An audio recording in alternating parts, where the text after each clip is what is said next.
Ngathandaza.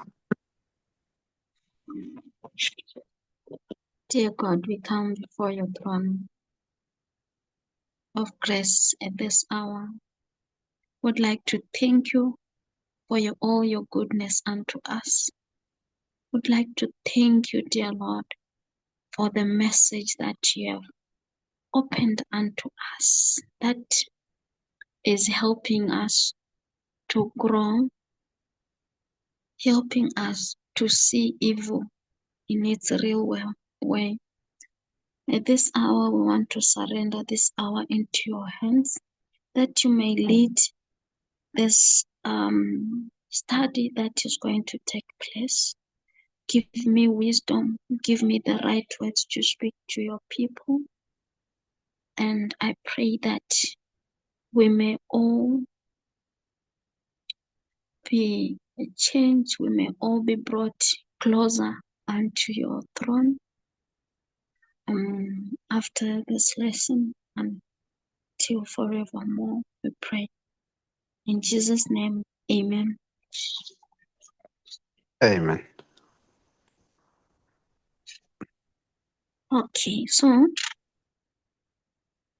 the title of my study is Raising Boys Without Violence. Isihloko sesifundo sami sithi sona ukukhulisa abafana ngaphandle kodlame. What inspired me to touch on this subject Okungihlaba umkhwelo ukuthi ngize ngithinte lesihloko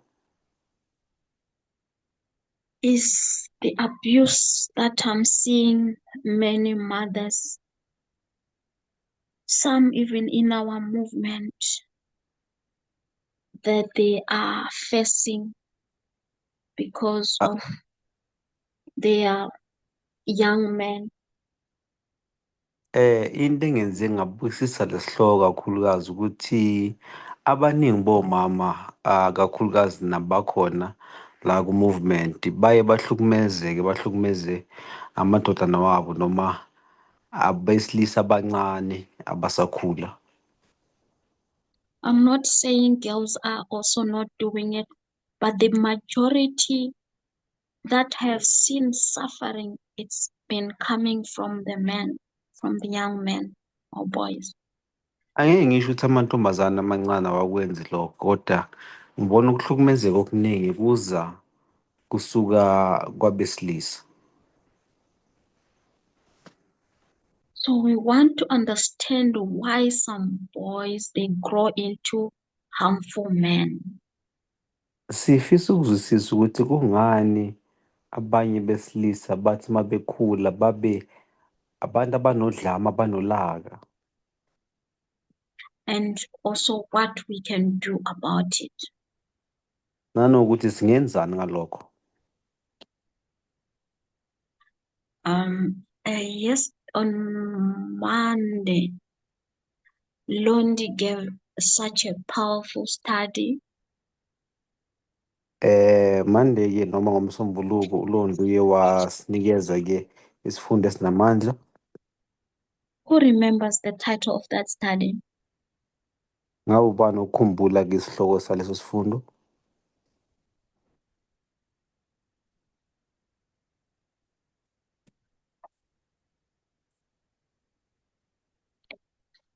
Is there anyone who still remembers? Ngabe ukhona osakhumbula?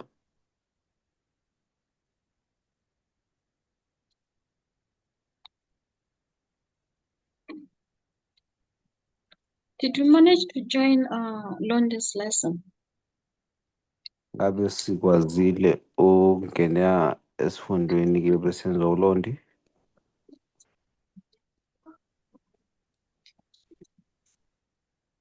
Makosi? Or it's Yes, Victor? Elder Precious. Yes, you remember? I think it was saying woman who loves. Men who loves. Yeah. Women. And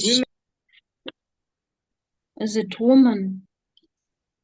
Makhosi uthi abesifazane abathandayo. No, wanted men to love. Yes. abesilisa abadingekayo ukuthi bathandwe. Yes. Thank you, Makosi. So that study was showing us how much patriarchy has really damaged men to the Lesifundo, point that um, I'm sorry, you can finish your point. it's okay. You can. Or lesifundo besibonisa ke ukuthi ubunhloko lobu bulimaze abesilisa kangakanani. So it was bringing a point that there is need of men who loves. Beyiletha iphuzu ke elibonisayo ukuthi kuyadingeka ukuthi abesilisa babe khona abanothando. What makes them not to love is what leading the young men, the young boys to end up abusing their mothers. Okwenza ukuthi ke noma ungabi nothando kwabo kuba nomthelela ekutheni bahlukumezeke omama babo.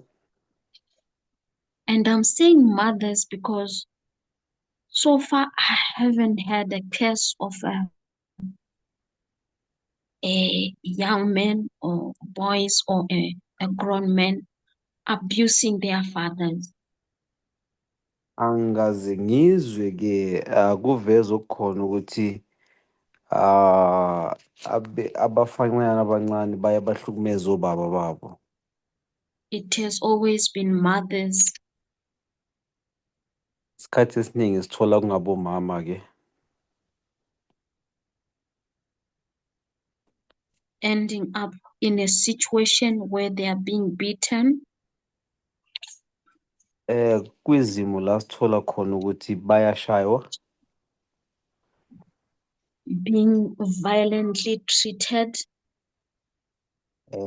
baphathwa kabi sibona udlame loba khona, abused verbally, emotionally, mentally, bahlukunyezwa ke ngokukhuluma ngokomqondo kanye ke nangokushaywa futhi. so this title, Raising Boys Without Violence, is actually challenging patriarchy and rebuilding equality, rebuilding love, rebuilding respect. Lesihloko sona siveza ukuthi ke ukukhulisa ke abafana ngothando siyabonisa ukuthi silwisana nobunhloko, sibuyisa uthando nokuzwana kanye nokuthula. So this issue that we are addressing today is a very difficult issue and it's urgent. It's affecting families, it's affecting communities because it doesn't end only at home. It will spill to the community. It can Lokho spill to kuyabonisa the whole country, to the whole nation. It's spilling. kuyabonisa ukuthi kumele ke kube noshintsho, kumele kube nendlela yokwenza ehlukile. Bese ke iyabiza ke emphakathini ukuthi makube nendlela ehlukile yokubuka izinto kanye nje nasemhlabeni jikelele. So what are we teaching our boys?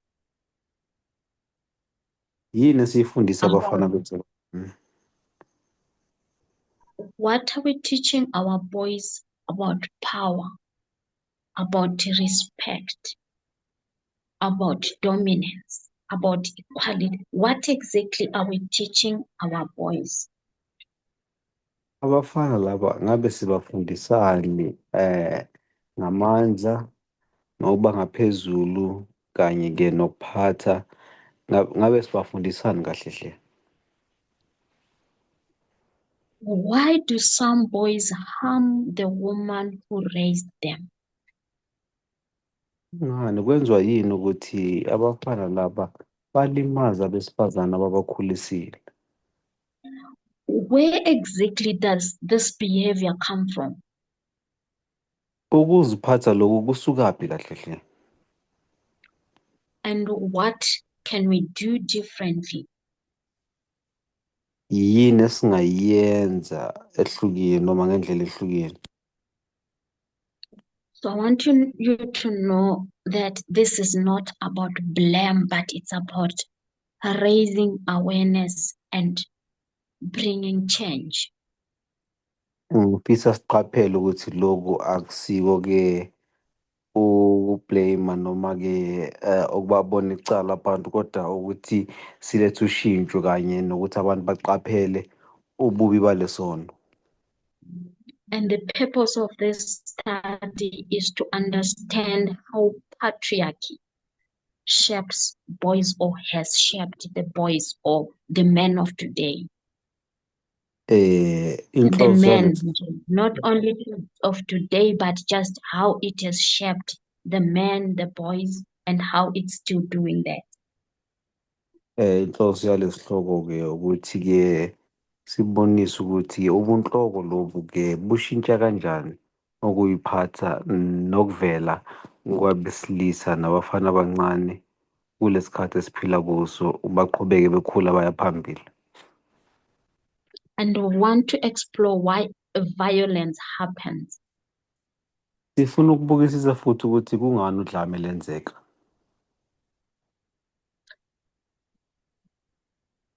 And we want to focus on practical solutions.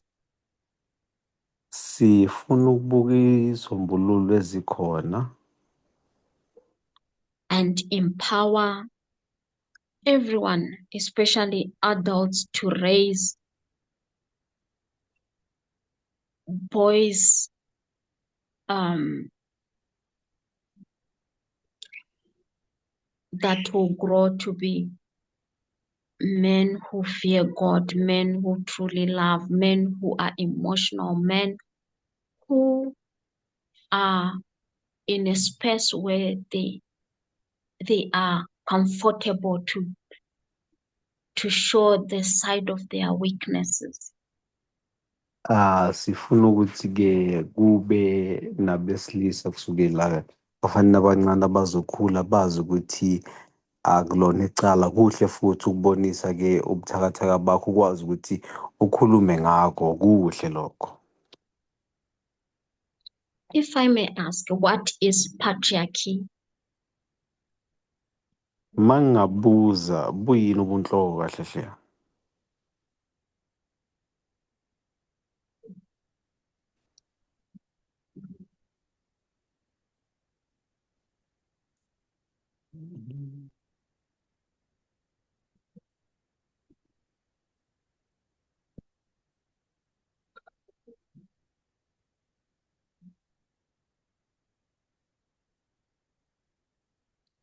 Hello?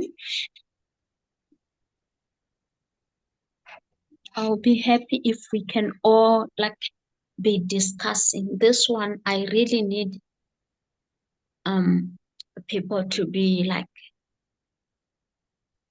involved. Let's discuss. Let's see how best we can help each other. Because there is a woman out there who might do with whatever contribution you might have. Ngingajabula-ke uma singaba nengxoxo sikhulumisane sibonisane Hey, ngiyakwazi sorry. ukuthi sifune. Hello. You can go ahead, Palani. Yes, no, that day. Just it. Yeah, done. Hello, I just want to try. Ofisa ukuzama-ke usitshengisile. Patriarchy refers to a societal system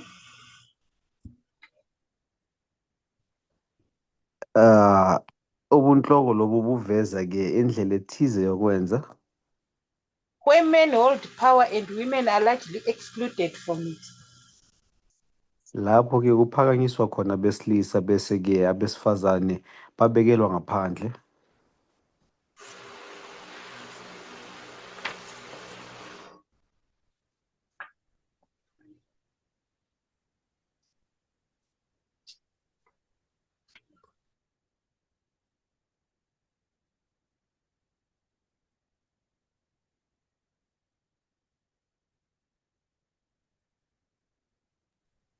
I'm done, so Oh, seqedile Sitshenge, siyabonga.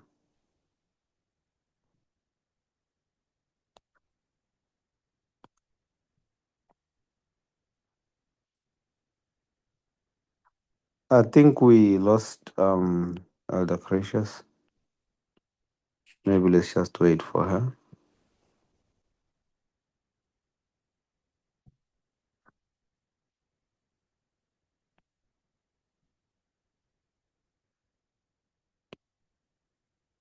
Okay, sorry about that. I saw Nicholas, you wanted to say something or you have already said it. Yeah, it was Sitshenge where she already said it, but I don't know if maybe Oh, if she doesn't mind repeating, she can. yes, Shengisiwe, feel free to repeat. okay, patriarchy it refers to a societal system where men hold power and women are largely excluded from it. Yilapho khona ngekubonakala kuphakanyiswa besilisa bese-ke besifazane babekelwa ngaphandle. Okay, Like thank imbalance you. of power. Ukungalingani kwamandla. I'm done. Okay. Thank you, Shengi. That is correct. Futi, you wanted to say something? Futhi ngabe khona Yeah, I want to No, say something. Hello? no, Elder J. No, I've just joined. Sorry, no. I think it All was just right, an error Deborah. on. Hello? Okay, Deborah. Yes, Deborah, go ahead.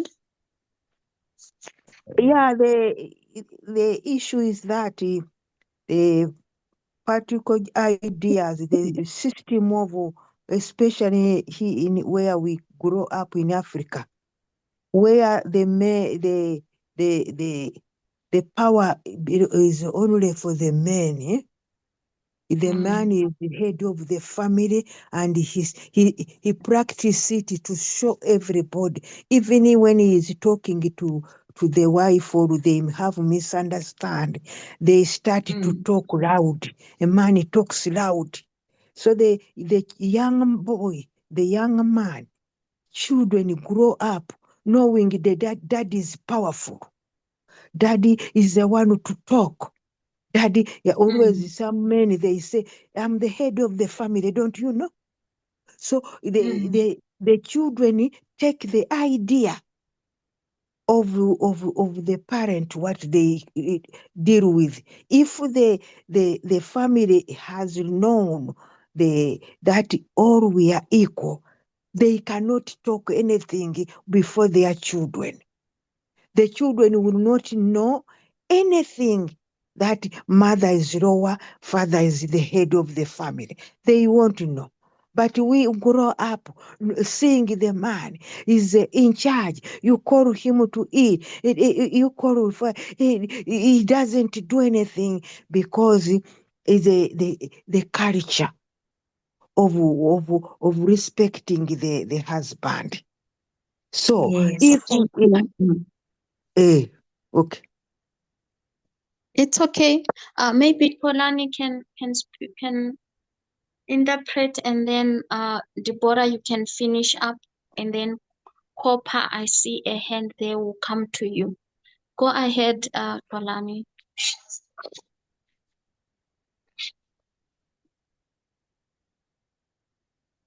Okay, I think Polani has been kicked out. You can go ahead, Deborah. You can finish up. No, yeah, that is my conclusion, that All right. the Thank you system so much. of the You're culture so correct. of the black is the one who affecting the children. They come to know that the girls are lower, the boys are higher, because the father speaks louder. Eh? He acts powerful. He says, I'm the head of this family. You children, don't you hear? So if but now with us in the movement, children cannot know. Yeah, because we are going to be equal together. We are all discussing things privately. If we have misunderstanding, the man cannot say I'm the head of this family. Everybody must be quiet or to talk louder, because the man will talk louder. And then the woman, you have to talk less. So they learn from what they see in the homes. Yes, thank you, Deborah. Copper. Hello. Yes, Copper. Hello, Elder Gracious. It's Tammy. I'll be taking over from Xolani. Oh, okay. Thank you. Thank you, Tammy. I Yes. see a hand under, or you want to interpret. Okay, go ahead. Or maybe you start under Copper. I'm not sure. Yeah, I can do just a summary of what Summary. Deborah Yes. was saying. Yes. Yeah. All right. Thank you. Akushoyo uDeborah ukuthi abantwana kusukela ebuncaneni babo baze bakhula nje bebona vele ubaba enezwi eliphakeme kunguye nje owuzwilakhe emndenini, kodwa lo umama engezwakali njalo kumele azithobe yena alalele. So abantwana bayayibuka lento emndenini kukhulwa, bathathe leyo nto bavele bazi ukuthi kusho ukuthi ubaba vele uyinhloko, kusho ukuthi indlela okungakhona lokhu bayifunda lapha ebunganeni lento. Yes. Thank you, Tammy. Copper, you can open your mic. Hello, it's Buipilo here. Hello, how are you? I'm good, and you? I'm all right. You can go ahead. I just wanted to add on the meaning of patriarchy, that it could also mean that it is a learned behavior that men develop, that a behavior where they think that the world is about them or for them. Yes. Ngifisa ukunezezela kwincazelo yobunhloko ukuthi abantu besilisa yilapho khona ukuyiphatha kwabo bazi ukuthi umhlaba ungabo futhi ungowabo. Yes, I like all your answers. So we are seeing a system where men are expected to hold power, where women are expected to submit or obey, and it's often taught through everyday behavior, learned behavior. So I can, okay, yes. Sorry, ongivumelana nazo zonke impendulo esesilethe ngaphambili ukuthi indlela yokuyiphatha lena abayifundayo abantu besilisa ukuthi yibona abaphethe amandla, abesifazane nje kumele bayithobe, kusho ukuthi into abakhula nayo le. Yeah, so you will see boys being told boys don't cry, things like, yeah, the men of the house. Already they are growing up knowing all these things. And with that, patriarchy is often invisible and it feels normal. Abantwana-ke besilisa abafana bakhuliswa vele betshela ukuthi bangakhali ngoba yibona iy'nhloko zamakhaya. Vele bakhula nje lento iyafakwa kubo, bathi bekhula nje ibe vele isisemakhanda.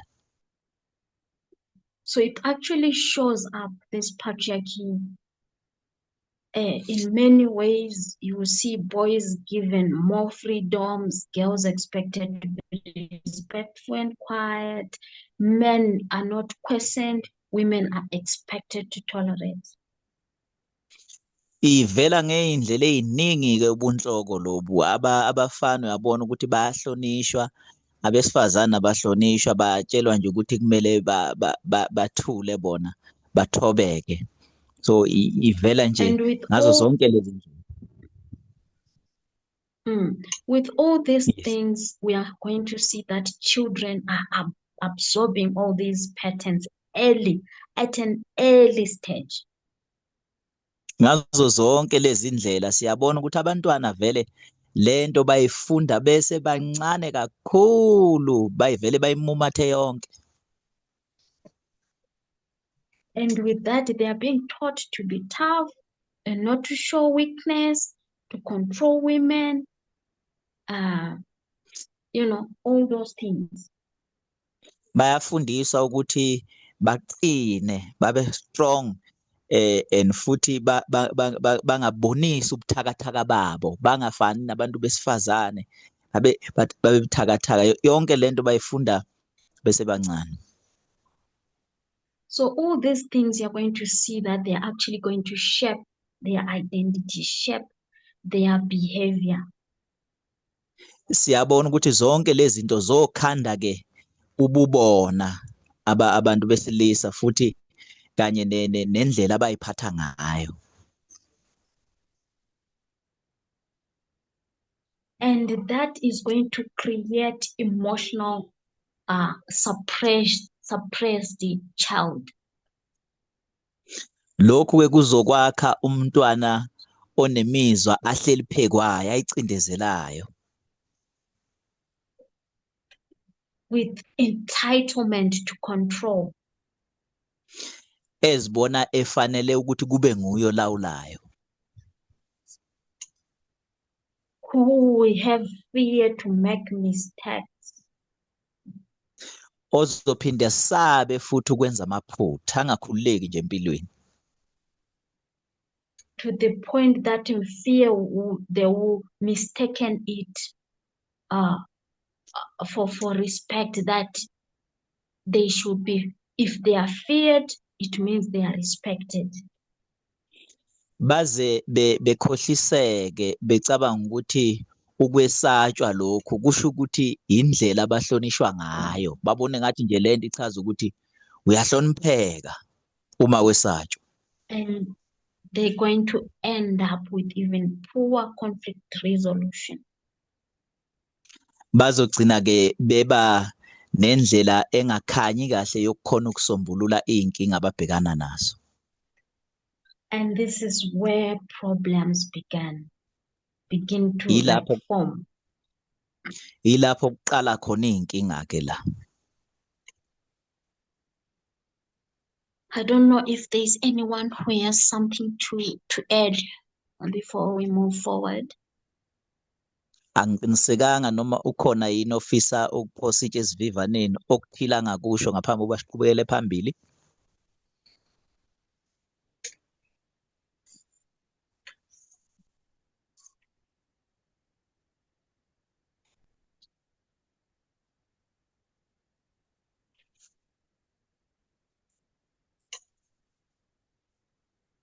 Okay, there's no one. So why are they being violent to their mothers? Why are they violent to the girl child around them? Why are they violent to the women that they come across? Kungani ke abantu besilisa benodlame? Iziphi izathu ezenza ukuthi babe nodlame komama babo einganeni eincane zesifazane, amantombazane, kanye nanoma imapha amantombazane nabantu besifazane abahlangana nabo even nasendleleni nje. So what we're going to see is violence is also learned, not automatic. It just doesn't happen, but it's also what? Learned. Esizokubona ke ukuthi ubudlova noma ubudlobongela into lena efundwayo, akusinto evele ivelele nje noma ozalwa nayo. So why this violence happened? It's because the child had exposure to violence at home. Into eyenza ukuthi kuvele lobudlova noma ubudlobongela, siyabona ukuthi into lena umntwana asuke eyibone ekhaya. There's been lack of emotional skills. There's lack of emotional skills. Okay. Emotional skills. Oh, okay. Thank you. Ukungabi bikho ke kwamakhono okukhona ukubhekana nendlela yokuyiphatha ngokwemizwa. And you're going to see some of them even end up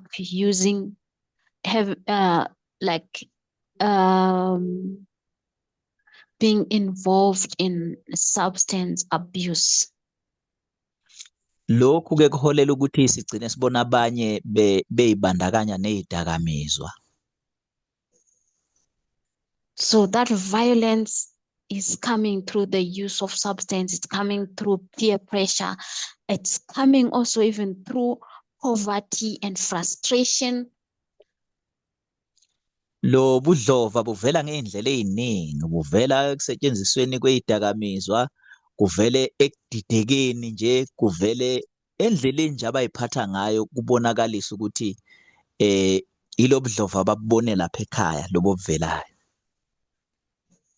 And all this is learned. Konke lokhu ke into abayifundayo. And with that one point I want you to take note of. Kunephuzu nje engifisa ukuthi silithathe sihambe nalo.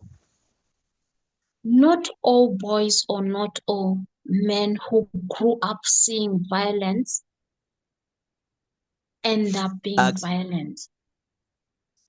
Engifisa ukuthi sikuqonde ukuthi akusibo bonke abafana noma abantu besilisa abakhule bebona ubudlova abebese nabo bayabenza empilweni zabo. So you are going to see some of them, they reject those harmful teachings that surrounds them. They reject the environment influences where they are.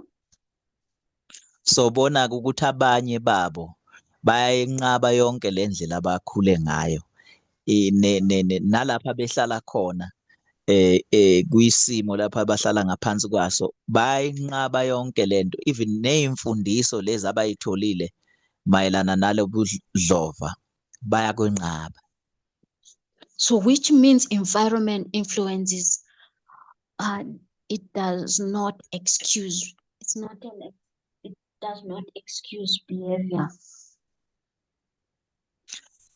Siyabona ukuthi isimo okhulele ngaphansi kwaso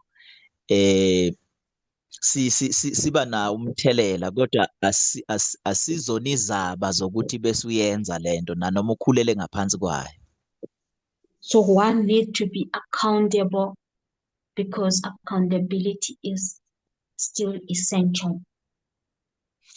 Wonke umuntu kumele kube umsebenzi wakhe, fanele asolwe ngezinto lezi azenzayo ngoba kuwumsebenzi wakhe ukuthi uyiphila kanjani impilo yakhe. Why do mothers become targets, if I may ask? Is there anyone who might be having an idea why mothers are the biggest target?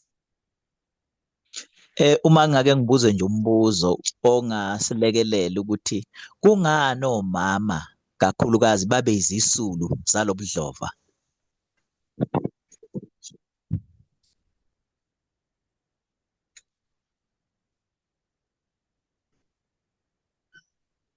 Hello?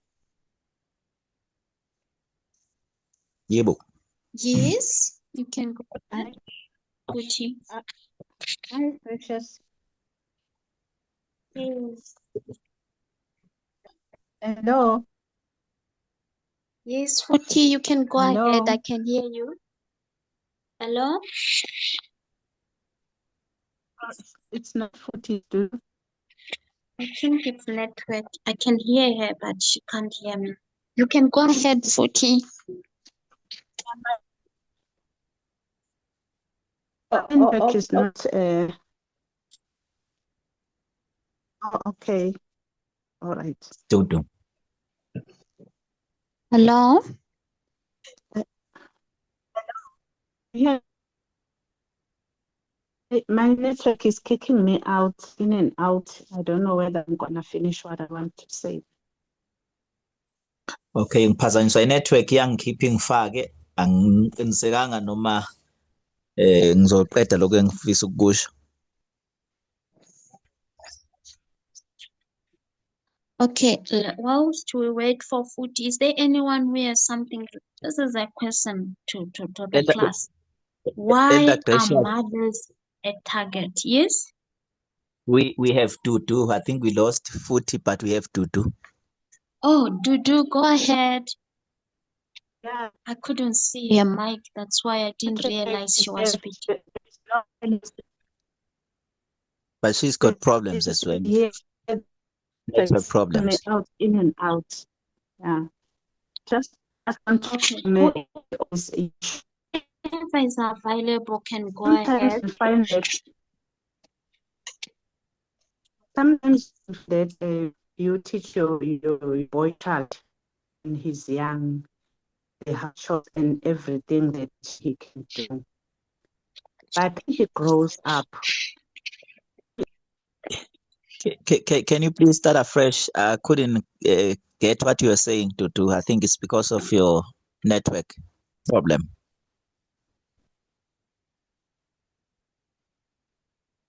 Dudu has been Hello? kicked out. She's been kicked out. Footy, give it a try. Yes, LTG. Hello, Yes, you hello, can go ahead. everyone. Yeah. So, my try is it's just that I think it's a very difficult. What is it? Difficult or it's touching. I don't know how to put it. But let me try answering by saying, mothers. Maybe I can answer if if the question says maybe females, whether it's Yes, let's mothers or just girls. females, mothers, any woman. Why are they Yes. are they the target? Why Yeah. mothers Yeah, or females or any woman becomes a target? Yeah. kuyazwela kakhulu ke lokhu. Angazi noma umbuzo mhlawumbe mawungathi abesifazane noma bapha abesifazane ngoba ngathi isihloko lesi esibucayi singakubeka nesithi nanoma yibapha abesifazane. Yeah, because even in a school working situation, like I'm a high school teacher. Ngoba nasesikoleni nje esikoleni kumabanga aphezulu e-high school nakhona njengoba ngiwuthisha wakhona, You find it that lady teachers are a target to these girls. I mean to the high school boys, sorry. uthola ukuthi nothisha besifazane uthola beyizisulu zobudlova babafana. So I want to try answering by referring on one of the studies. I think it was by Elder D. If I'm not mistaken. Ngifisa ukuphendula nje ukuthi ngisibuyisele kusifundo engaqiniseki noma ngikhumbula ngasenziwa umdala uDorin. So they are taught to be violent, right? I mean, in trying to paraphrase, they are really trained and taught to be some anger and some trauma is put into them by either cultural activities, by observation and whatever. Bayaqeqeshwa futhi bayafundiswa ukuthi babe nobudlova, befundiswa izinto engamasiko nabazenza laphayana uma bezi izinto zesintu. So I've already heard from the introduction that I think it was the comment by Deborah that they even observe the way things are happening in the households. Ngicabanga ukuthi kuke kwalethwa na uDeborah ukuthi bayabuka lezi zinto zenzeka nasemakhaya lapha besuka khona. So there's a rule from science, scientific studies that what you take out is equivalent or even more than what has been put into you. Reaction, whatever. That rule, I can't remember. I don't know how to put it.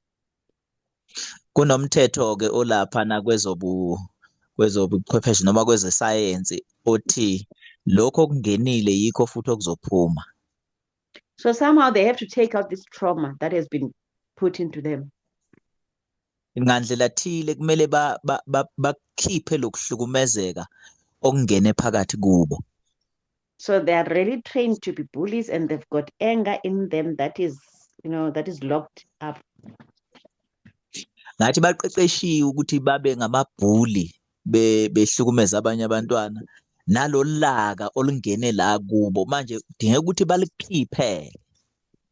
Then we were told that what the bully does is to take out the anger to a target. I mean to someone whom they regard as the weakest in their surroundings, and in this case is females. Sitsheliwe ukuthi empeleni laba amabhokolo kumele alikhiphe lolaka kodwa mayecinga indawo ukuthi azolikhiphela kuphi lolaka njalo abantu besifazane bahlale beyizisulu zalolaka lakhe. And another thing, whilst they are trained to be bullies, on the other side, girl child is trained to be soft and receptive.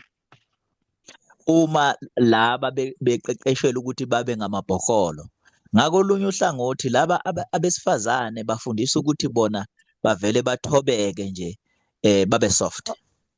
All that thing that seems to be glorified, that bad glorification of these behaviors, that women are soft, women are tender, women are patient, women are kind, in preparation for this bully behavior for men to exert on ladies. Konke lokuphakanyiswa okungafanele kuthiwe kubantu besifazane vele bona bayakhala, vele basoft, vele bayanakekela, vele banesineke. Empeleni nje basuke beqeqeshelwa ukuthi bahlukunyezwe ilamabhokolo agcwele lolaka lobudlova.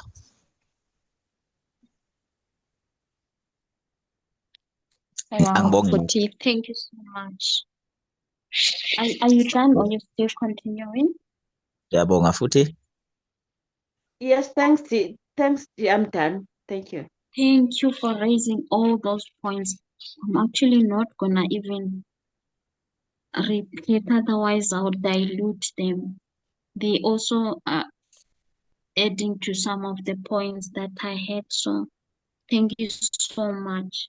So we are going to see, because of all these patriarchy beliefs, they override respect, and the woman is seen as safe to release anger, and it's like their closest figure where that they look at as weak, where they are able to bring all that violence to. Siyabona So ukuthi thank you so much, Futhi, for the points that you raise. Siyabonga kakhulu futhi ngamaphuzo sethe wawaletha phambili. Amanye akhona ahambisana nalawa engiwaphethe lana ukuthi njalo masibuka lamabhokolo ulaka lawo asale efuna ukulikhiphela kubantu abathize abantu abatholakala beseduze abangakhiphela kubo lokudlova njalo kuba abantu besifazane. So siyabonga ngalawo maphuzo. So it's actually a very painful, but it's important to understand this. Empeleni kubuhlungu lokhu kuyadabukisa kodwa kubalekile ukuthi sikuqonde. I don't know if there's anyone who has something to add before we move forward. Angiqinisekanga noma ukhona ofisa ukunezezela okuthile ngaphambi kokuba siqhubekele phambili. Dudu, you back? Okay, just Yes. I'm back, but it's gonna kick me out again. So we're gonna finish what I want to mention.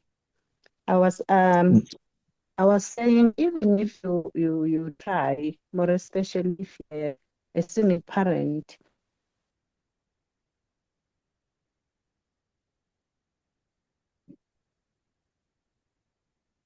You can Be- repeat what you be- said, Dudu.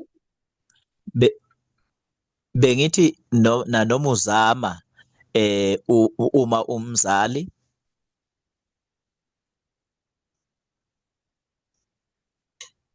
I think she's been kicked out again.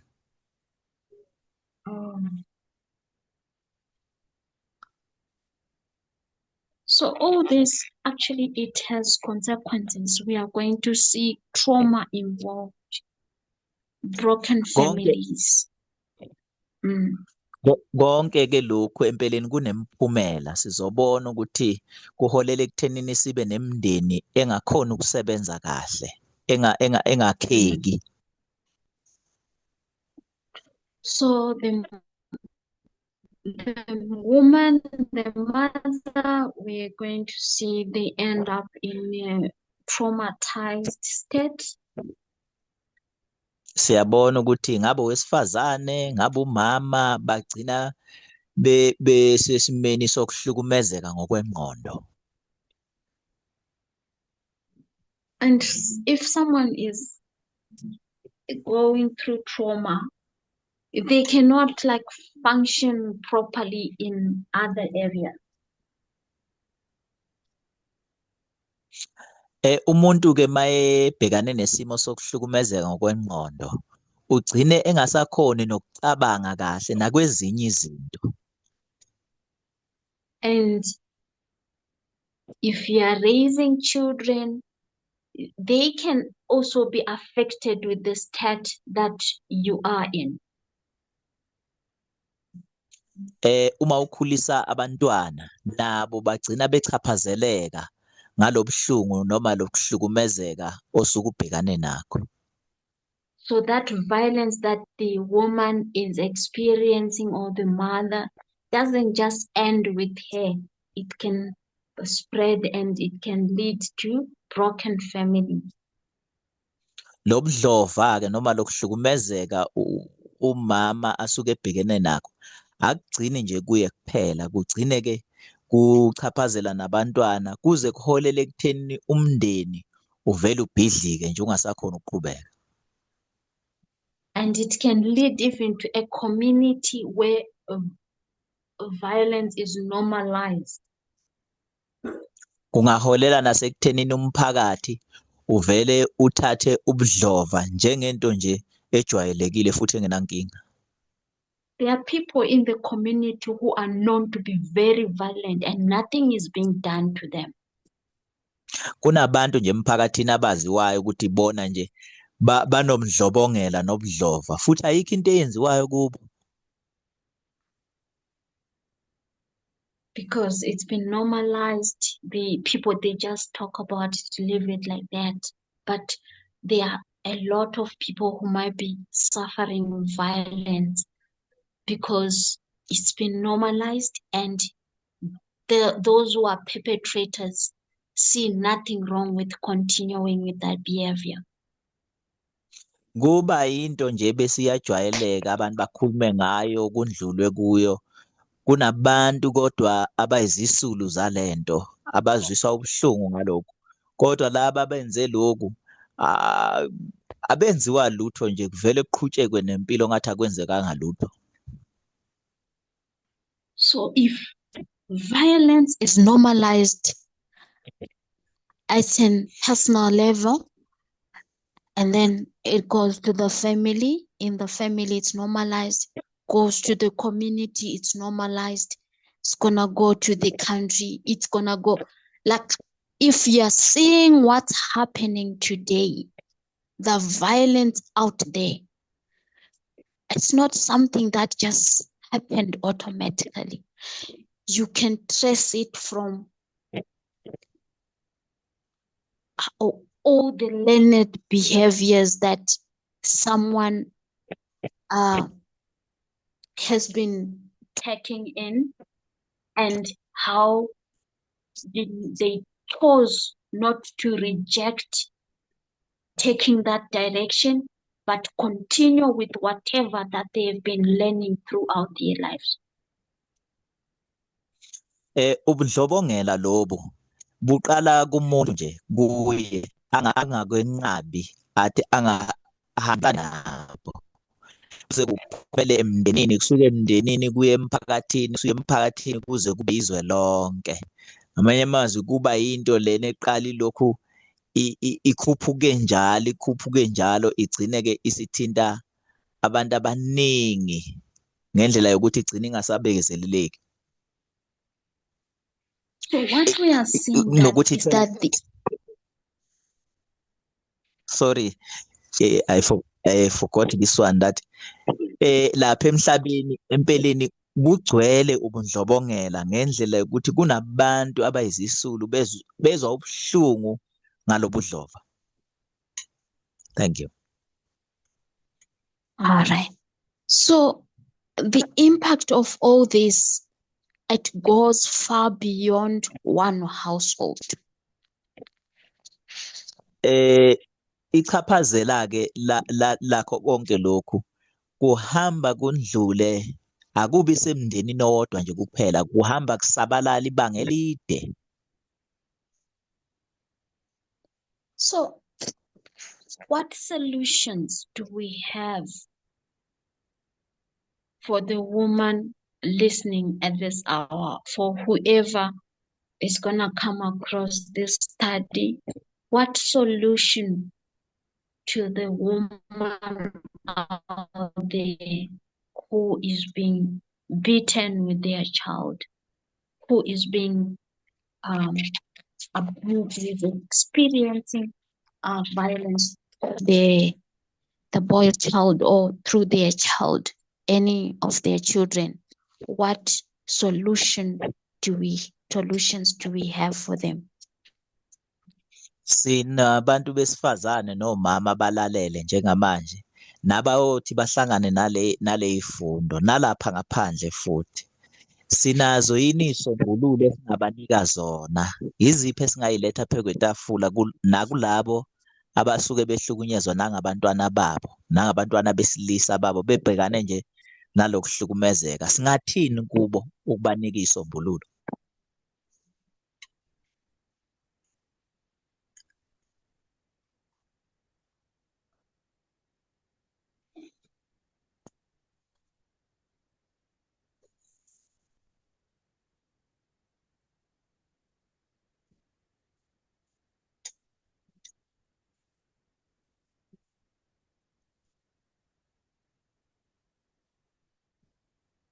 Hello?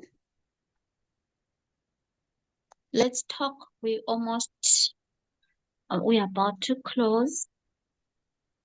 Let's help each other. If a woman comes to you today or now and tell you that they are suffering abuse or they have a young child and they need lessons on how to raise the child, what are you gonna tell them? Sondelani bahlobo sithethe. Nango wesifazane uyeza uzokutshela ukuthi uhlukumezekile. Singamenzelani? Singathini kuye? O nangu uthi unomntwana ufisa ukumkhulisa kahle. Singamnika ziphi izaluleko noma izisombululo zokwenza ukuthi akhona ukwenza lowo msebenzi wokukhulisa umntwana wakhe kahle? Sesizovala.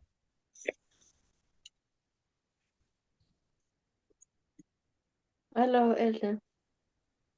Yes, Futhi, you can go ahead. Very difficult again. Angiphinde ngisho futhi ukuthi uyinselele umbuzo wakho. Not that there is no solution, but I think the difficulty lies with the practice or with the practical living of it.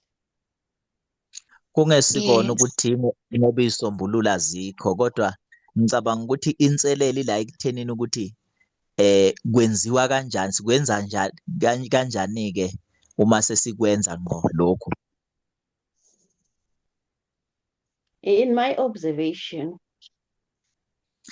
Ngokubuka kwami indlela engibone ngayo, First, let me try in saying it in this way.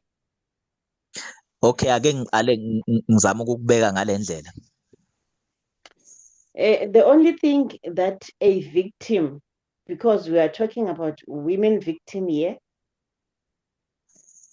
Ake ngiqale ngokuthi into engenziwa iloyo obhekane nokuhlukumezeka ngoba sikhuluma ngabantu besifazane abahlukumezekile la. is to liberate the mind. Ukuthi bakhululeke kuqala engqondweni. So one of the powerful tools that the devil is using, Enye yezikhali isitha esiyisebenzisayo, that's according to my observation now, right? ngisho ngokubona kwami ke, Is this thing of identity, family identity. ilento yokuthi uzizwe uyingxenye yomndeni. So that's the most thing that people are afraid of, losing the family identity. Iyona nto abantu abaningi abayesabayo ukuthi baphume inyumbazana emndenini.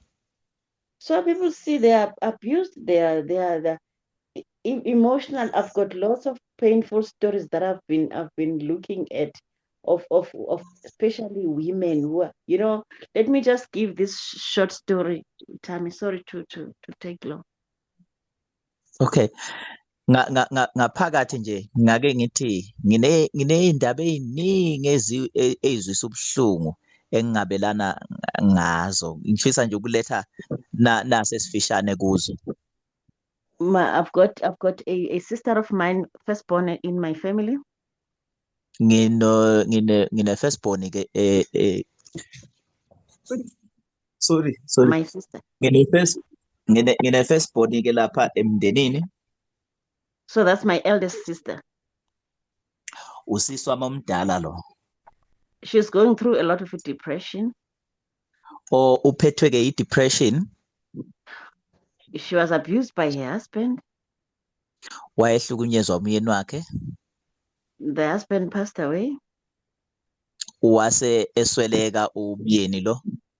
In her marriage, they had about 3 boys and a daughter. Emshadweni wabo bebenabafana abathathu nendodakazi eyodwa. The daughter is the last born. Indodakazi ke ingeyogcina umagcina. Lately, the daughter got married and some lobola was paid. Ekuhambeni kwesikhathi ke wayese eshadwa uThumbu lona wakhokhelwa nelobolo. The eldest son took all the money that was paid, the dowry. Indodana le ndala ke yasithatha konke lokubhadelwe kanye nelobolo. Telling my sister that she enters nowhere, she's a woman. Etshela ke usisi wami lo ukuthi akangeni indawo yena umuntu wesifazane kulezi zinto. Yeah, let alone that the lobola context in our understanding is something else, but taking the attitude, like the way they understand things. Kodwa ilobolo ke ungalifaka phansi kwengqikithi ethile mawukhuluma ngezinto zethu, kodwa ke nje indlela babeyisebenzisa. Even the house that she has built out of sweat. Nendlu babeyakhe ngokusokola ngejuluko. Actually, my sister alone. Le ndlu yayakhiwa usisi wami nje yedwa ke. Now the sons are telling him that, they're telling her that she can go back to where she was born. Manje amadodana amtshela ukuthi angabuyela lapha aqhamuka khona. The person whom she came with passed away. Lo muntu ayefike naye sewasweleka. Whatever inheritance is there belongs to them. Nanoma ngabe iliphi ifa lifanele bona. So, but my sister, funny, she's still holding to them. She thinks she's gonna buy their love by she can do whatever to buy their favor. Usisi wami ucabanga ukuthi basazoshintsha-ke, usalala phansi nje bahambe phekwakhe. Ucabanga ukuthi angabathenga ngandlela thile.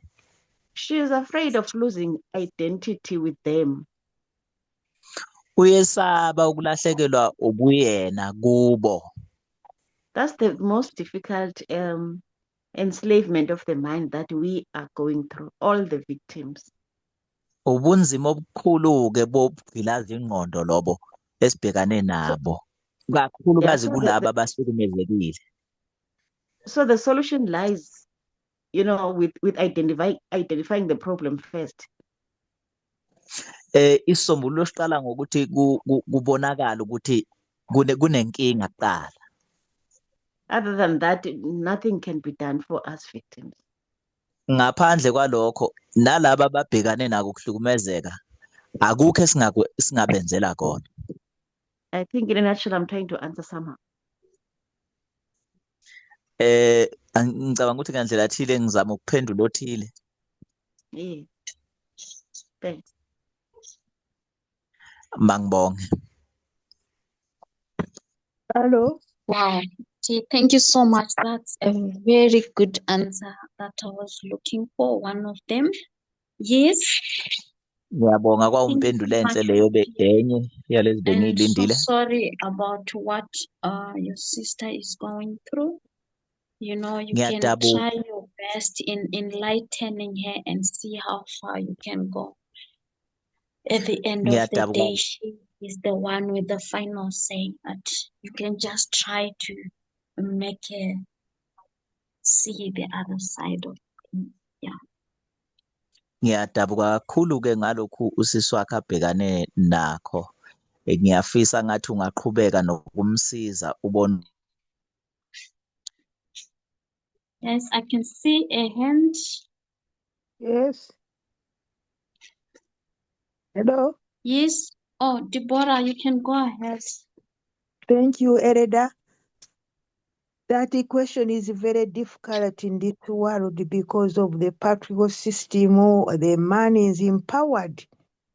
It is very hard to leave that position where they are. It's very hard.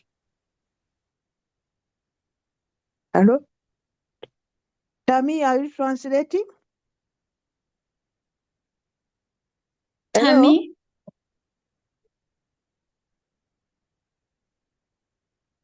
Oh, he's been kicked out. You can go ahead, Deborah. I said Oh, he's back. it is only in the movement where we have come to understand patriarchal ideology is very, very hard. It's embedded. It is a power behind them, men. So it is only Christ who has brought us in the movement to see that all people are equal. Is very hard. And the victim of that kind of being abused by children, it is when you are in the world is very hard because the man, they don't have the faith, they don't have the right. So what he normally is to sit with a woman and encourage her to make a decision to stand firm. Because if she cannot stand firm, she will have the pain throughout. And she will be having a pain with the partner and a pain with the children all her life. So to encourage her to sit down, if she's not in the movement, it is to sit down with her and show her the right thing of being equal, and tell her to stand firm so that she cannot bow all the time down to what she's experiencing in the family. If you bow down, she will never get up. But to encourage her to be strong, and especially because the mothers, they don't have financing support. we always depend on the men. Then it becomes very hard. But if the mother is encouraged to stand up and lift herself, she will be able to overcome. But as long as she cannot be encouraged to stand up by her own self. In here, me, like, I've been in South Africa, worked with those communities where the abuse is. Normally they come in the homes. What they do, they go to social work and then encouraged to go and report. Here in South Africa is very good because there is a social worker every community where the community can express their sorrows. After the social worker will come and talk to the family and they settle the problem. But otherwise, it is to encourage her to stand firm. And if it is going beyond, to go to the social work of the community, because they are supposed to assist the people with the home domestic violence. Thank you. Ngizofika nje kancane, Mm. ngizofika nje kancane. Ngingathi lo owesifazane kungamele agqugquzelwe ukuthi akhone ukuyimela, akhone futhi ukugqugquzela ukuthi akhone ukuyimela ngoba nathi sifike la kwi-movement kuwumusa kaNkulunkulu, kungenxa kaKristu ukuthi sifike la kule movement. So ngingagqugquzela nje ukuthi engathi naye anganikezwa amandla ngokuthi akhone ukuyimela, ngoba ngaphandle kokuthi akhone ukuyimela akasoze ayinqoba lempi. Kungconywana-ke ngapha eNingizimu ngoba kunama-social worker yonke indawo. Abantu bayakhona ukuthi baye kulezo zindawo la khona ama-social worker, bakhona ukuthi bakhulume ngalezi zinto ababhekane nazo. Kodwa engingakusho nje ukuthi engathi angathola ukulekelelwa nosizo kuma-social worker nokuthi agqugquzele ukuthi akhone ukuyimela. Thank you so much, Deborah. Those are wonderful points that you have raised. And also, after going to the social workers, even getting counsel from those who are able to assist, if it's not working and that abuse continues, I would like to encourage whoever is listening at this hour or whoever you're going to advise that there is nothing wrong about going to report that abuse to the police. If you report to the police, there is gonna be a protection order. Once there is protection order, in some cases, they stop the violence, they stop the abuse. But if it continues, you go back again and let the police know that he has started. Then they will deal with him. He can be locked up, and where he's locked up there, he might come back a better person. Or if it means taking him to rehab in case he's using substance, that can also work. That can also help. The police Okay. can get involved. It can also help to, yeah. But it is the main point, which I love the point which Futi raised, even Deborah, the change of the mind, like standing up. Women need to stand up for themselves. So there is that need of encouraging each other, women, to stand our grounds, stand up against any form of abuse. So yeah, Tammy. Kunamaphuzu nje engifisa ukuthi siwathathe kube yiwe sihamba nawe emgodleni wethu. Alethwe kakhulu uFuthi kanye noDeborah ukuthi kufanele sifunde ukuyimela kanye nokukhululeka komqondo nokugqugquzelana njengabantu besifazane.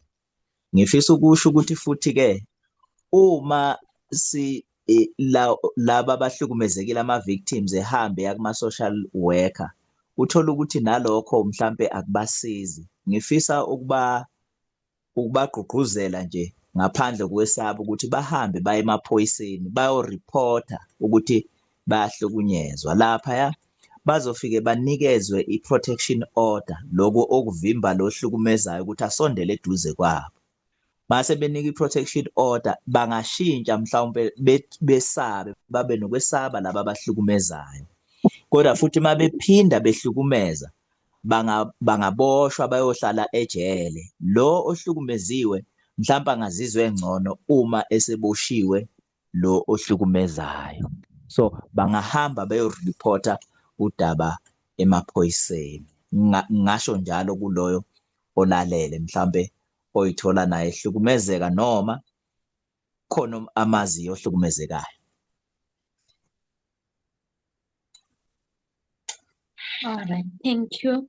I saw Copper hand was up. I don't know if you still want to say something under Copper before Ngiyabona we isandla close. sakho.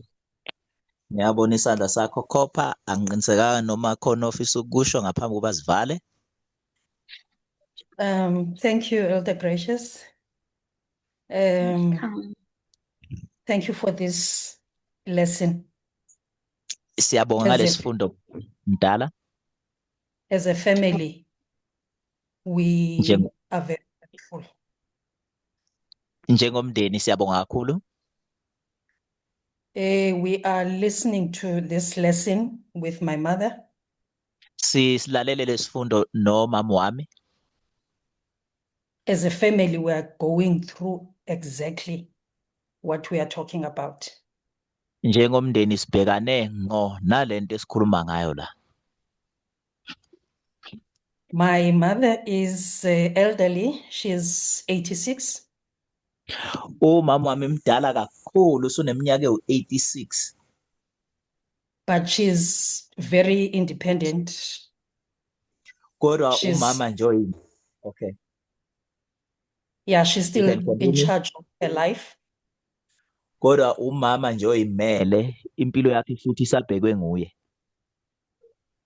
But we have lived under the scourge of patriarchy for years. Kodwa siphileke ngaphandle kwesandla esiqinile sobunhloko iminyaka eminingi. I'm grateful for the point that Futhi has made. That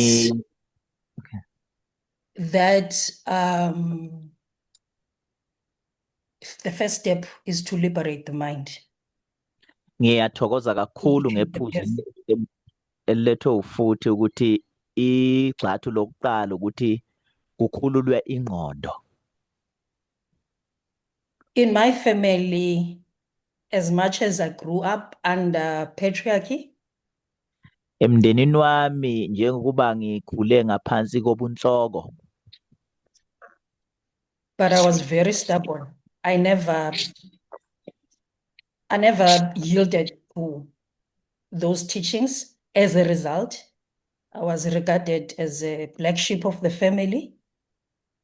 Ekukhuleni kwami ke ngaphansi kwalesandla esiqinile sobunhloko benginenkani yesele, bengezwa lutho kuzo zonke lezimfundiso lezi ebebeyifundisa zobunhloko. Bengithathwa njengevukela mbuso, ngaziwa nje njengaleyo mvu emnyama emndenini engalaleli.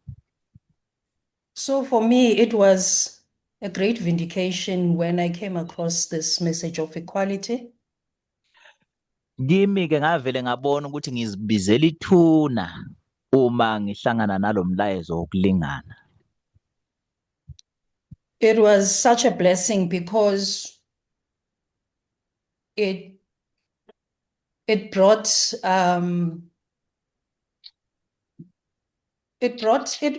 peace, because as much as I never gave in to the abuse, but I was standing strong with a feeling of guilt, because as we know, the society once you stand up to patriarchy, it's as if you are doing something wrong, because as we have already said, that women are taught to be submissive, to be soft. Empeleni kube isibusiso ukuhlangana nalomlayezo. Empeleni ulethe ukuthula kimi ngoba noma bengayilaleli zonke lezi mfundiso kodwa nje ngaba nakho ukuthula ngalomlayezo ngoba laphayana emphakathini uma ubhekana nayo ngqo ipatriarchy noma ubunhloko uthathwa njengomuntu ukhisha inyumbazana emphakathini. But my mother is the one who has suffered most from her husband and now from the sons. Kodwa ke umama nguyena ohlukumezeke kakhulu ehlukunyezwa ubunhloko lobu. Uqale wahlukunyezwa ubaba wakwakhe, manje usuhlukunyezwa ngamadodana. So it has taken her so many years.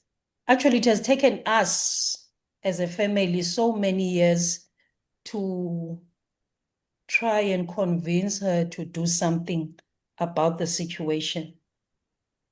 Njengomndeni kusithathe iminyaka eminingi ukuthi sikhone ukugcina simbonisa ukuthi ayithathele inyathelo lento abhekane nayo. So the message of equality, the enlightenment, the teachings that we are receiving have actually made her now realize what we had or what she had been suffering from or under. Umlayezo nokwambulelwa nemfundiso kulomlayezo esawutholile lokho kuvele kwambonisa ukuthi empeleni uhlukumezeke kangakanani. So I'm actually stressing the point of saying you'll be fighting a losing battle if you are going to just want to encourage a person to go to the law enforcement and all without educating the person first.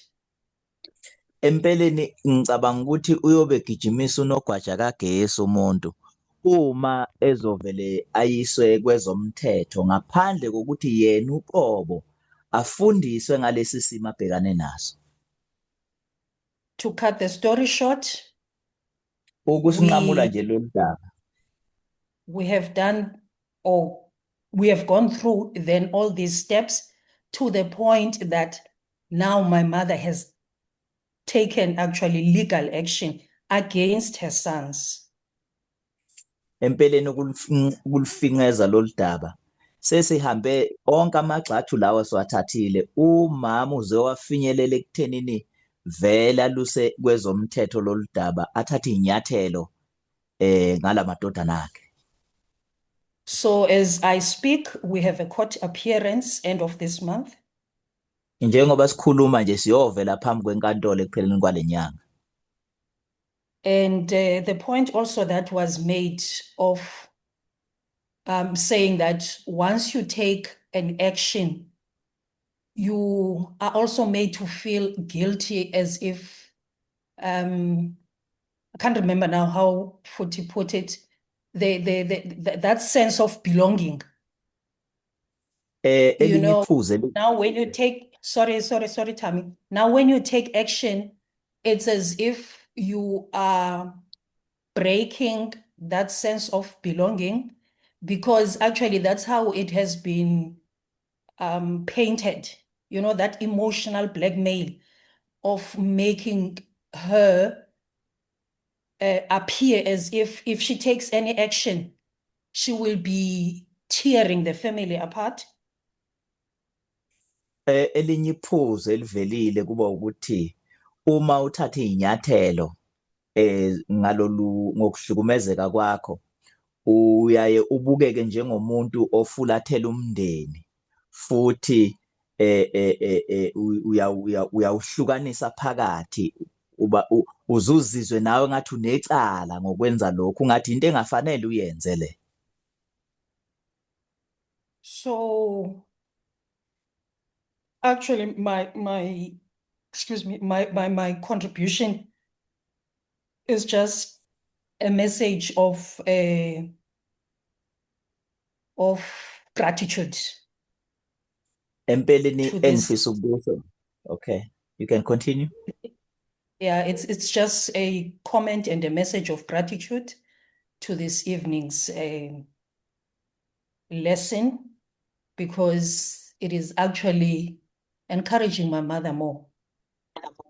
Because for years, it's over 20 years subjected to this, didn't have the guts, prioritizing the family, that what are people going to say syndrome, all those things. But finally, through this message, through these lessons, she has finally had the guts to take an action. So thank you very much.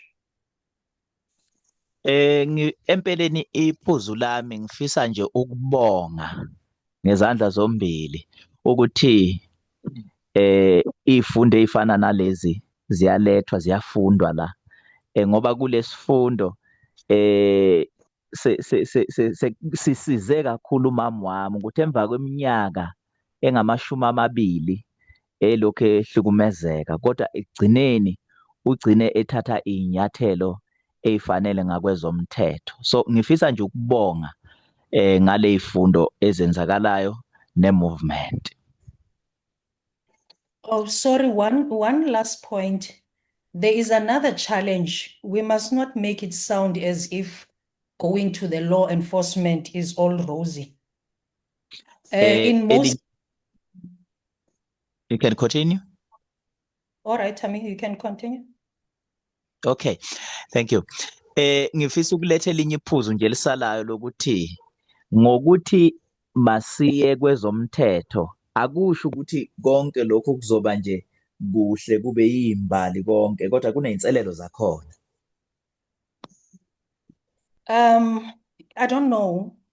It's just my assumption that in most cases we think, especially when it's children abusing the mother or the females in the family, we usually, or in most cases, it would be someone or people who are under the influence of drugs, or people of perhaps a low level or class. But it becomes very difficult now when dealing with people with titles. That is another challenge that we deal with, because number one, the fact that a person is a family member. Number two, a person has a title. Now you have those things working against you. As a victim, now you are the one who is being questioned with your version. So it's never easy. Really, one needs a great support once you decide to take the law enforcement route. Ey'khathini ey'ningi lapha uma ohlukunyezwayo ethathwa njengomuntu olapha phansi kuyaye kube nzima kakhulu noma kuwumuntu wesifazane ekhaya kakhulu makusemndenini kunabantu futhi abanezikhundla baziwa nje ukuthi abantu abalapha phezulu kuyaye kube nzima kakhulu uma uthatha udaba lakho ulisa kwabezomthetho. Kungadingeka kube umuntu onesibindi ngempela onawo amandla ukuthi angakhona ukuthi aluthathe lo daba aluse kwezomthetho ahambe nalo njalo. Yes, thank you. Mangibonge lapho. Thank you so much, Lindelwa. You know what? This is like the reality of the systems that we are under. And Siyabonga siyabonga kakhulu ngokusilethela lokhu. Lokhu ke ngebhadi ke ama systems esiphila ngaphansi kwawo. and it's not something new, and it's so real, and it's happening everywhere. Akusiyo into entsha ngebhadi iyenzeka njalo futhi indawo zonke. Yiko kubuhlungu lokho. The painful thing about all this is some people end up even giving up. Okubuhlungu kakhulu ngako konke lokhu ukuthi abanye abantu bagcina nje vele sebephosela ithawula. So to victims like your mom, there is need to continue standing with them, encouraging them, and being there with them each step of the way. Kwabahlukumezekile ke njengomama wakho kuhle ukuthi bagqugquzeleke sime nabo silwe nabo indlela yonke kuze kube sekugcineni. It's so sad that she's been going through all this for the past 20 years. She has been in a space where she couldn't stand up for herself. Kuyadabukisa ke lokhu ukuthi isikhathi esingangeminyaka u20 engakhona ukuthi ayimele abhekane naso lesi simo. But we really thank the Lord that finally she has managed to stand up for herself. Kodwa siyambonga uNkulunkulu ukuthi ekugcineni ugcine ekhona ukwazi ukuthi ayimele amenqwa abhekane nalesi simo. And to remember her in our prayers. Just continue doing all that you can to make sure that she gets justice. At the same time, if you don't mind, we have Temba. He's a lawyer. He has also been assisting with other cases. He can give you tips. He can also be guiding you, even when you're gonna meet your lawyers, discuss this. If you still feel there are areas where you're not understanding how to go about other things, I'm going to talk to Temba.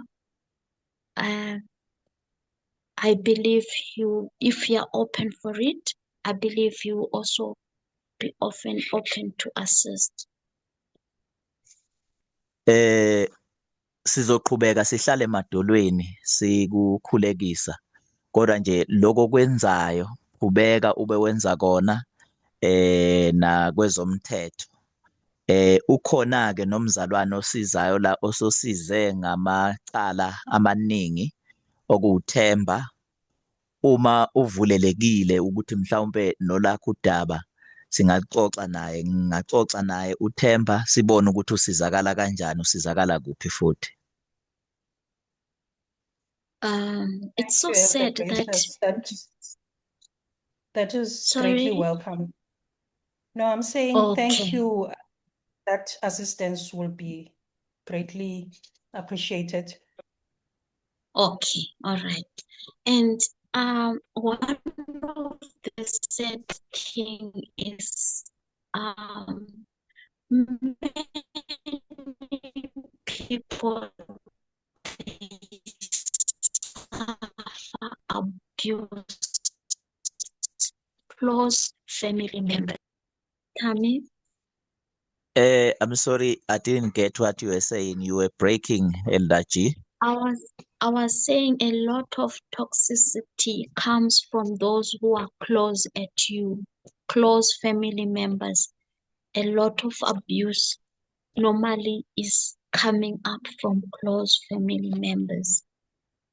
Okukhulu-ke nokudabukisayo ukuhlukumezeka iy'khathi ey'ningi kujwayele ukuqhamuka kulaba abasondelene nathi kakhulu, ikakhulukazi amalunga omndeni. And I want to encourage each and every one of us at this hour Ngiyafisa ukugqugquzela wonke umuntu olalele ngalesikhathi that we need not to fear cutting off family members or people around us that are making our lives miserable or that are taking our rights from us. ngifisa ukugqugquzela-ke wonke olalela ukuthi singakwesabi ukunqamula intambo ehlanganisayo nemindeni kanye nabantu futhi abathatha ukuthula kwethu behlukumeza namalungelo ethu futhi. The toxicity is not worth keeping relations like that. Toxic family members, it's not worth your energy, your life, your happiness. You need to cut off. And I want you to remember Christ on the cross. Okay. You can go ahead. Ukuhlukumezeka lokhu-ke ehlukumezeka ngakho akuyifanele impilo zethu. Uma kufanele ukuthi uhlukane nomndeni akube njalo. Ngifisa ukuthi sikhumbule uKristu ngesiphambanweni.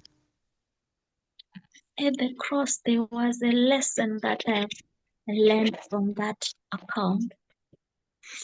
Esiphambanweni-ke kunesifundo engisifundayo ngalokho kwakwenzeka laphaya. Christ said to John, there is your mother. Okay. uKristu ukhuluma noJohn uthi Jona nangu umama wakho. And to John he said there is your mother.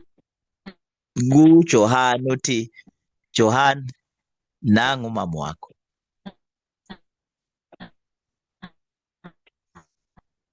You are now breaking it, Lachi. Blood-wise they were. I was saying blood-wise they were not related.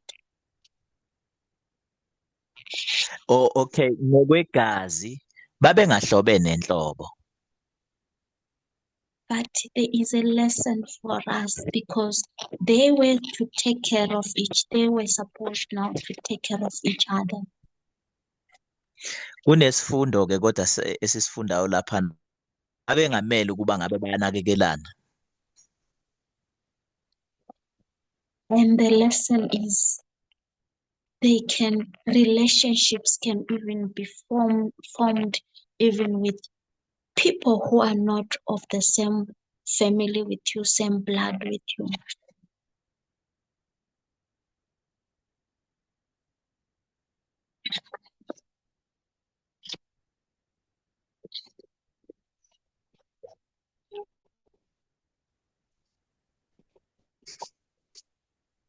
Let's just wait for. Okay, actually, let me just finish up time. I don't know what's happening with the network. We can't hear you. I hope people can hear me. Let me just wrap up. But I want to encourage Mama that fear not to lose your sons. For now, what you need is to stand up for yourself. You have suffered for a long time. Ukulahlekelwa ngamadodana akho. You've suffered for a very long time. It's high time justice is served. It might be difficult along the way, but your persistence will pay off at the end, and we will stand with you in prayers. Where we can in the physical, we will also be there for you, with you there. May God continue to help you. The same applies to Futi's sister also. Or remember her in our prayers. And Futi, you have work to do there. Continue educating her, continue helping her where you can. Maybe one day she will see the light in being able to stand up and walk away from the toxicity and be able to get justice for that which is hers. I just want to thank you all for your contributions. So what I can also just, I don't know whether I should continue with, maybe I should continue with this study one of the days, but what we are seeing is women have suffered so much under the hand of the patriarchy. And in most cases, we are seeing these things did not just come out of the blue, but it's learned behavior. It's been seen happening somewhere, and they grew up learning up until to the stage where they become bold enough, and we are seeing women being abused, the mothers being abused. So I think maybe there's need for us to go back again, look into this study, because time is not on our side. Thank you all for your contributions. May God bless you. Those who are suffering abuse in the hands of their children, we pray that the Lord may give you strength to stand up for yourselves. Fear not to separate, but do all that you can to help yourself, to help them. But if they persist in their mindset, in their behavior, walk away. May God bless you all.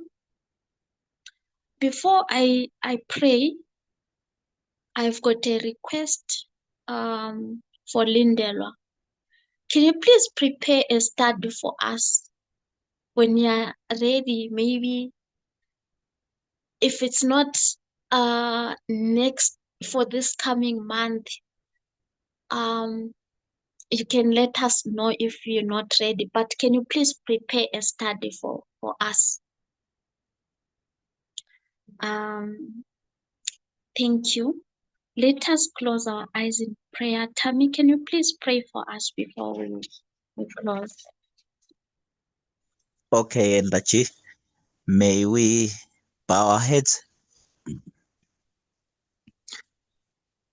Dear God, our loving and kind, we thank you for such a study that, Lord, we see that the impact of the message is spreading, and there are people who are suffering under conditions that you told us about. And we thank you that the studies are reaching those places. Dear God, you have seen this even before it happened. So we thank you for the message of equality. We thank you that we are getting help. We thank you that there are those who are being liberated.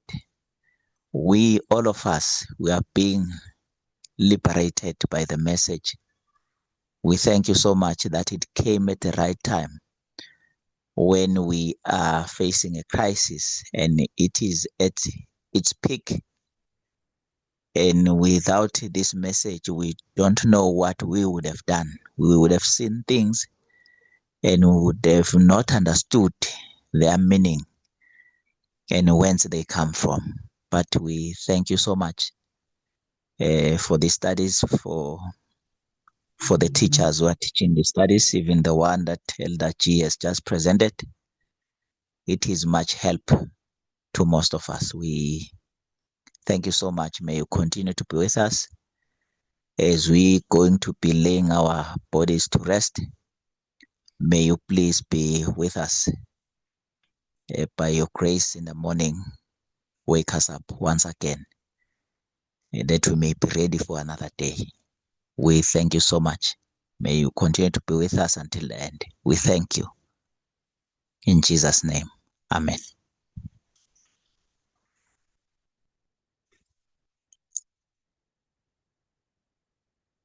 Thank you, Elder Chief.